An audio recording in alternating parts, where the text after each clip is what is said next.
I'm Sonic. Sonic the Hedgehog.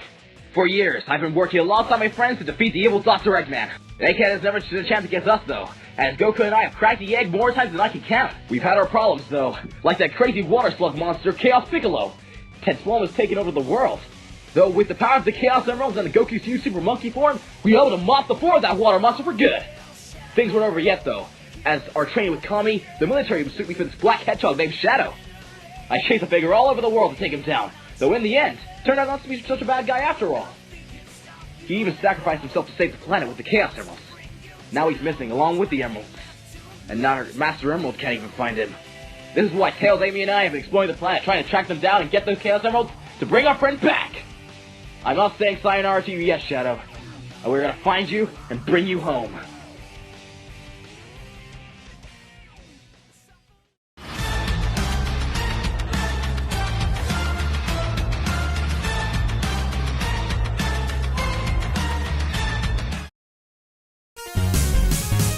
Sonic, Amy, and Tails run through Sunset Hill Zone, eager to meet up with the others. It's been quite some time since they've met up with everybody, as they've all been so busy when it comes to finding Shadow's whereabouts. It's been quite a few years and they haven't been able to find any trace of him at all. They're hoping that'll change one day, but for now, they're just gonna find time to relax. Sonic, Tails, and Amy have grown together searching for Shadow, and while Amy has really tried her hardest to hook up with Sonic, he has no interest in her whatsoever, and to this day is still doing his best to let her know he's not interested. Amy isn't as love-struck as she used to be, but still isn't going to lose hope on something happening in the future. But reignited Amy's sweet passion for Sonic is actually waiting for them with the others. Once the group eventually meet up at Kame House, they get to see Goku and the others. More specifically for Amy, she's here to see Goku's child, Gohan. Gohan jumps out of his father's arms and into Amy's, really happy to see her again. Sonic and Tails rustle Gohan's hair, happy to see him again as well. Gohan says that he really missed his Auntie Amy and wished she would be able to come and visit him more. She laughs, telling Gohan that she's been busy with his Uncle Sonic and Tails, as they're still going off and trying to find a long-lost friend of theirs. Gohan's heard this one before, so he's not all that surprised. Gohan is the son of Goku and Chi-Chi, and once he was born, the two made sure to invite everybody over to meet him, and he was a huge shock to everybody, especially Sonic, as after seeing Gohan, he realized how old that they're getting. Goku has a kid now, for crying out loud. As cool as it is being an uncle to Gohan, he wants to stay as far away from parenthood as humanly possible for the time being. It definitely seems like a lot of responsibility for Goku, as he can't go out to train as much anymore, since he's so busy taking care of his new son. Chi-Chi still isn't going to allow Gohan to train, and Goku can't even sneak him off to train with Sonic either, as if Amy's around, she's not going to let them train the kid. Gohan has never really minded all that much though, as he's not really into fighting anyways. He's enjoyed hearing about the adventures that his father and Sonic have been on, especially the ones about Dr. Eggman, though he's never really wanted to go himself. They seem too dangerous for him, and he'd rather just study to be a great scholar, so of course he gets along great with Tails. Him and Tails have had some discussions about science and inventions, which has always fascinated Gohan. Tails is happy to be able to train Gohan in sciences and all that, since he's one of the brightest minds on the planet. They all don't get to come over all the time, but enough that they've impacted Gohan's growth and development. He's not really skittish and nervous around people as he was in canon, as Tails taught him to embrace his nerdier side, and Sonic taught him it's okay to be weird. Gohan is definitely a much more social person than he is in canon. He's also been brought up to Angel Island to meet with the others up there. He's gotten along really good with Kami and Tikal, and while he was a little scared of Piccolo at first, Piccolo showed off how affectionate he is, and now Gohan has great times with Uncle Piccolo as well. So yeah, Gohan definitely is a lot more family than he did in canon. Today, the group decided to meet up at Kame House for a cookout, and while a bunch of people couldn't come, thankfully, Goku, Gohan, Sonic, Tails, Amy, Krillin, and Bulma managed to make it. Krillin has gotten really good at cooking for everybody, so Goku can inhale a gigantic bowl of ramen, while Sonic inhales almost every chili dog in sight. It's a very fun day, though, as I'm sure you can tell, that's all about to change. Suddenly, Goku stands up and looks into the sky. The others ask him what the matter is, with him saying he senses a pretty big energy coming right towards them, something that feels very evil. He tells Amy to bring Gohan inside, but it's too late, as the energy Goku sensed has landed right in front of them. Raditz has arrived. Raditz says that it's very good to see that Kakarot is alive and well, but demands to know why the hell he wasn't able to complete his mission. Goku is pretty confused. Kakarot? Mission? What the hell is this guy talking about? Raditz is extremely irritated how Kakarot doesn't know what he's talking about. He yells out that it's their mission, the reason that the Saiyans exist, for battle. The yelling begins to scare Gohan, so Krillin walks up to get him to leave. They don't want any drunks coming up here and scaring kids. Raditz then whips Krillin across the face with his tail, sending him flying. Sonic rushes over to catch him before he crashes into Kame House, thankfully, but everybody is terrified to see that Raditz has a tail just like Goku. Raditz asks Goku if he really doesn't remember anything, with Goku revealing that he bumped his head as a kid, so he doesn't remember anything from his early years. This infuriates Raditz, so he begins to ramble on about Goku's heritage. His real name is Kakarot, and he is a Saiyan from the planet Vegeta. He was sent away to destroy this planet, and add another planet to their empire. Unfortunately, the Saiyan homeworld is destroyed by the Black Comet of the Black Arms, so he is one of the only Saiyans left alive. He's here now since him and the other two surviving Saiyans will need help in their war against the Black Arms, so it's a good thing he remembered his brother. This was a lot of info to dump on Goku. He's apparently an alien who has a brother? He can't believe it. Raditz can't believe he forgot his mission to destroy this planet, and says that he'll let it slide if he decides to kill everybody here. Goku yells at him that there's no way he'd kill his friends. He doesn't care if he is an alien and this guy is his brother. The people here are more family to him than he'll ever be, so they get the hell off of his planet. Raditz is infuriated that Kakarot would speak to him in this way, and decides that his brother needs a little bit of motivation. Raditz begins to make his way over to Gohan, attempting to kidnap him, but he's then nailed right in the gut by a spin-dashing Sonic. Raditz fumbles back in pain, as he is then kicked in the side of the head by Goku, falling right into the ocean. He flies back out in rage, with Goku saying he's not going to be laying a hand on his son, and if he wants to take him, he's got to go through them. Raditz isn't going to be bullied by his little brother, so he fires a beam right at the island. Goku is able to catch it, and then throw it right into the air. Roshi yells at them to take it off the island since he doesn't want his house being destroyed. So, Sonic dashes into Raditz once again, saying he's going to be dealing with him now. Thankfully, with Sonic's taunts, he's able to annoy Raditz enough so he can follow him off the island. Goku and Sonic bully Raditz all the way over to a nearby island, where they continue to dunk on him some more. Raditz can't believe that he is getting outclassed by his younger brother and some furry. What kind of training did I get on this planet? He tries to read their power levels and finds out that they are well into the 3000s, which is quite a few thousands above his level. He can kind of understand how his brother could get that strong, but this blue furry looking thing? How the hell could it have gotten more powerful than he is? Raditz is able to back off from his beatdown and stare the two down. Goku asks if he's had enough yet, and if he's ready to get off of the planet.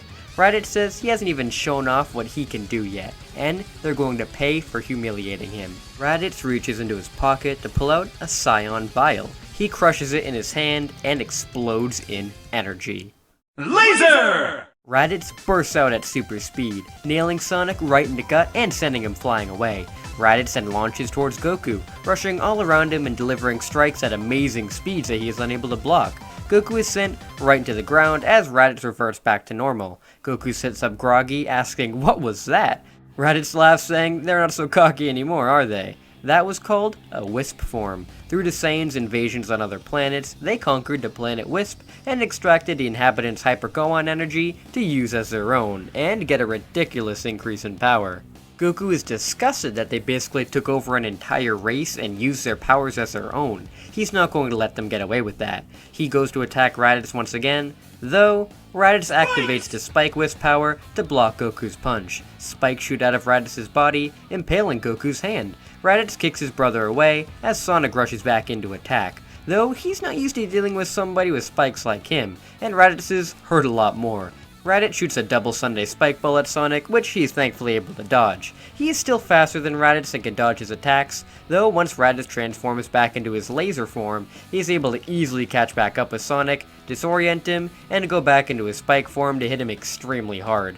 These Wisp forms give Raditz an insane amount of power, one that both of them haven't dealt with before. Tails, Amy, and Krillin have arrived on the scene to try and help, and are horrified to see what kind of power that Raditz has. Raditz notices them coming, and throws multiple spike balls to get them to back off. The three dodge until he catches back up with his laser form to knock them each into each other as well. With his spike form, Tails and Krillin can barely touch him without hurting themselves, and the only hope they kinda have is Amy's hammer, though she's too weak to do any damage with it. Unfortunately, they weren't able to be much of a help, and are knocked unconscious pretty fast. though they're able to distract Raditz long enough for Sonic to charge up his Lightspeed Dash, and once he's finally ready, he's able to go at Raditz with all he has. With the Lightspeed Dash, he's able to even catch up with Raditz's laser form, and the two are able to butt heads and clash all around the island. Even with this insane speed boost from Sonic, it isn't enough to match the power multiplier that Raditz has from the Wisps. Eventually, he's knocked out of the Lightspeed Dash and falls to the ground pretty injured. He curses that they don't have the Chaos Emeralds anymore, as he knows if he was able to turn into Super Sonic, then he would have been able to wipe the floor with this guy easily. He wouldn't be able to use his Chaos Sonic form either, as he doesn't know if he can tap into Chaos Energy like Knuckles or Piccolo can by himself without any help from any Master Emerald or Chaos Emerald.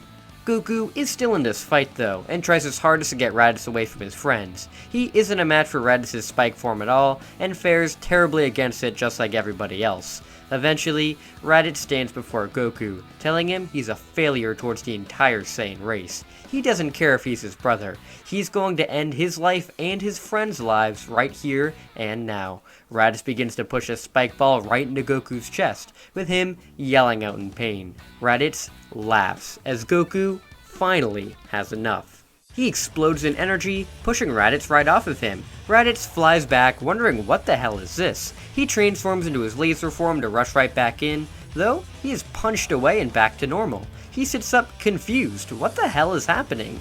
Goku is flowing in power. He is getting angrier by the second, with his hair rising up and beginning to flow. He tells Raditz that he's not going to hurt his friends or his son, and that he's going to make him pay for the damage he's caused here today. Goku lets out a giant roar as he transforms.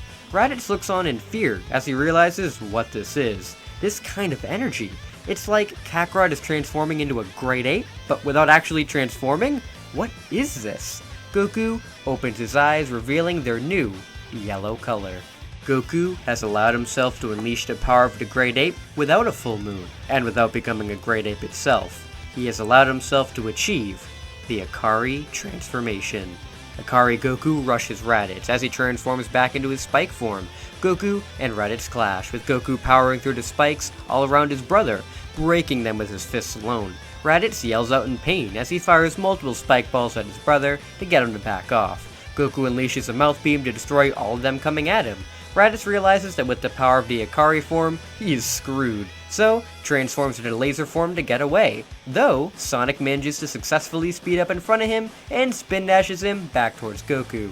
Goku then pours all of his energy into a Kamehameha, firing it straight at Raditz. Raditz tries to fire his double Spike Day surprise at it to stop the beam in its tracks, but an Akari Kamehameha is way too powerful for his attack to handle, so it blasts right through it and goes right through Raditz's chest. Raditz falls out of his wisp form and collapses to the ground.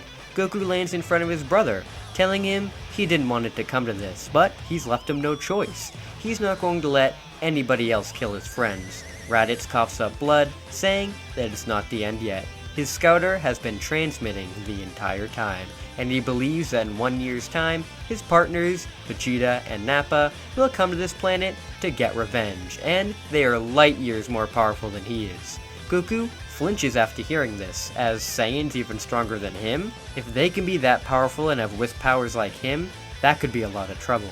Raditz laughs, saying that they're done for, as he coughs up blood once again, and dies. Goku reverts back into his normal form, and helps the others back on their feet. Sonic overheard Raditz about the other Saiyans coming, and had to explain what he said to the others. They only managed to win because of Goku's new Akari form. But who knows if even that is going to be enough for these other two Saiyans. They need to find the Chaos Emeralds now, as those are pretty much their only hope if they want to survive. Goku and Sonic head up to the lookout to explain what happened to Kami and Tikal. Piccolo and Knuckles are infuriated that they weren't there to put a stop to this guy, but swear that they'll be able to put an end to the other Saiyans when they come in a year.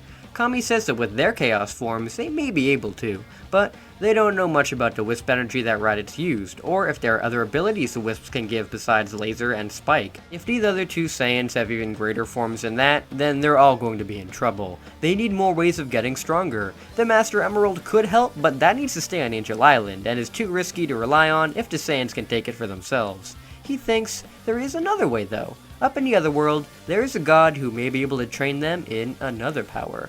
one that could be enough to defeat the Saiyans. Goku and Sonic should go, as they don't have any Chaos Energy to use as their own, so they'd benefit the most from this. As for the others, he'll train them up here for the year, in hopes of getting them even stronger. The group thinks that's a good idea, and while Goku and Sonic are nervous about going to the afterlife of all places, training to get new powers sounds great. Goku also asks if his son can come up here to train too, since he can tell he has a lot of potential, and with somebody like Piccolo or Tikal helping him out, he should be able to unleash it. Plus, if Chi-Chi's up here or Amy, then he would be fine. Kami and Tikal say that they definitely allow that. They can see the potential in Gohan as well, and they're gonna need as many fighters as they can get. The group are able to gather up all the fighters they can to come up to Kami's lookout, and they all say goodbye to Goku and Sonic as Kami teleports them into the other world. The two are able to get the confirmation from King Yama to go and train. So, with that, Goku and Sonic burst off at supersonic speeds down Snake Way to go and train with King Kai. And with that, we end this episode off right here. I know this one was a lot shorter than the past few videos, but I didn't want to start Season 2 off with a giant 40+ minute episode, so we'll ease into larger videos down the line. I really hope you guys enjoyed the beginning of Dragon Ball Z with Season 2, and hope that you'll stick around for what comes next in the Saiyan Saga and with the future of Z. Remember, if we can get this video to hit 1,000 likes, then I'll begin work on the next part. Before I head off, I just want to give a giant shout out to all of my patrons. We have Patrick Sandlin, Always Zero, John Lister, Boris, David Monroe, Nathan, BBB, Sinshenron92, Ogata Shiba, Monal, 11726, Quintess Shepard, Tatiana Turner, Bossmaker, Thomas Billington, Yardino123, Eric Doss, Plubcole, Sonic, Blake Foyer, and Kit Gazzo. Thank you all so much for becoming patrons, as it really means so much. Thank you all so much for watching, and until we meet again. See you later!